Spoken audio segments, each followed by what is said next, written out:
Hello everyone, and welcome to my channel. My name is Jenny, and this is Creating Crafts with Jenny. And so it is summertime, and so there's a lot of yard sales and stuff like that going on, and quite often I hear mowing. There's a lot of mowing going on during the summertime. Also, there's yard sales and rummage sales and stuff like that going on. And a lot of times, paint by numbers that have been sitting in somebody's house for quite some time end up in a yard sale. So I thought I would, so I picked one of my paint by numbers that, thank goodness for editing. I'm going to be paint by numbers that I've had for a really long time. And I can't believe they're fucking mowing. Anyway, so I picked a paint by number that I've had for a really long time. And where I got it, I have no idea. I will try to do, I'm not even going to try to search to see who has it, because that's really not the gist of this segment of paint by number. So when I thought about what I was going to do and all that stuff, I figured I was going to have to replace almost all of the paints in this paint by number. So I got the paints out, and I had to replace about half of them, maybe half of them. There's only like 20 colors in this paint by number, so about half of them I had to mix out paint by numbers, and I will show some video of me picking out the colors and trying to mix and that sort of thing. And I think I came close on a lot of the colors. I think probably when mine is done, it may not look exactly like and I will show a picture of what it's supposed to look like, and then I will show a picture of how mine's coming along. I think mine will look similar and slightly different, that sort of thing.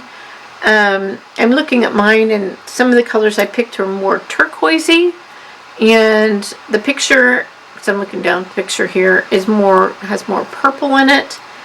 I can always go over some of the turquoise colors with maybe more purples and that sort of thing, maybe once I'm done.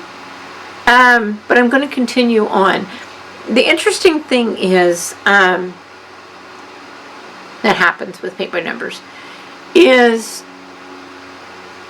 you're better off starting out with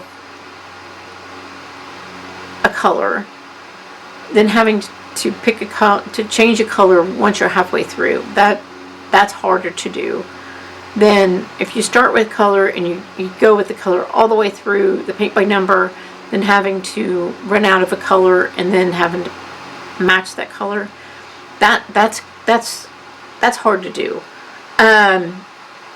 That's probably harder to do than anything else. So I might be okay with, and I'm looking down because the paint thing's right here next to me, and I'll put a picture of it right here. This turquoisey color that I kind of went with as one of the colors, but we'll wait and see. If I need, like I said, if I need to go over it with a purplish color to get it to look right when I get done, and it might look okay because it looks more like water, and then kind of a reflection, but we'll see. We'll just wait until we're done and see how it looks.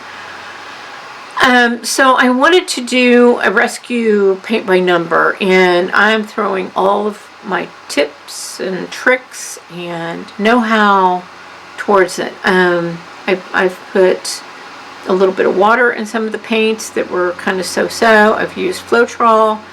I've used the titanium white in some of the paints. I did not treat the canvas. The canvas was soft. it didn't feel rough, and the paints are going down pretty good on the canvas, so I didn't feel like it needed to be treated. So I didn't treat the canvas. As old as it is, it still seems to be in pretty good condition. I know. Because there was a period of time when I was buying canvases, and they were such, and I wish I would have known about the gesso then, and I still have some of those canvases, and I just kind of like, when I would get them, I'd just like, ooh, and I would just kind of like put them in, like, yeah, I'll work on them eventually sort of thing, because I don't like the texture. But now that I know about the gesso, I may circle back to some of those and try the gesso on them. So I may do more of these rescue paint by numbers. I think they might be kind of fun to do.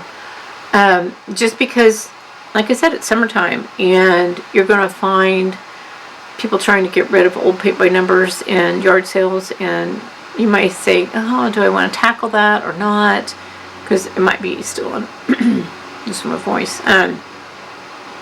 It may still be in a box or something like that, or in its wrapping, and you don't know what the condition of the paints are. You just can't really tell, so you're taking a chance on it, that sort of thing.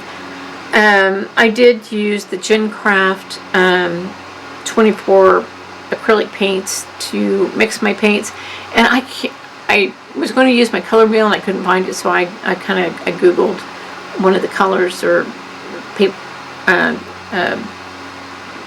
one of the colors, to try to figure out how to mix the colors to come up with one of the colors. But yeah, the color wheels are your friend when it comes to trying to figure out what the colors are. You can guess, and I was guessing on a couple of them. I know. So, like I said, I'll run some footage of me picking the colors, and then I will run some footage of me painting. So here's the painting part, so here you go.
Alright, so I hope you enjoyed watching me do some of the painting on it. I may have to go over some of the painting. Sometimes the gin craft can be a little bit opaque, and sometimes it's okay. It just depends. So we'll see. Like I said, like I keep looking down at it. I may have to go over it on another coat, and that's okay. I've used gin craft before on my paint by numbers, and it's not so bad. On the second coat. Alright, so there's that. So I just wanted to share that with you. So something old. I know. So don't shy away from the paint by numbers that you find at rummage sales and yard sales this summer. So there you go. Alright, so I'm going to get off here and spend some time with the family. And what do I always tell you guys? Go out there. Be absolutely awesome. Do your thing, and I'll see you in my next video. Talk to you soon. Bye.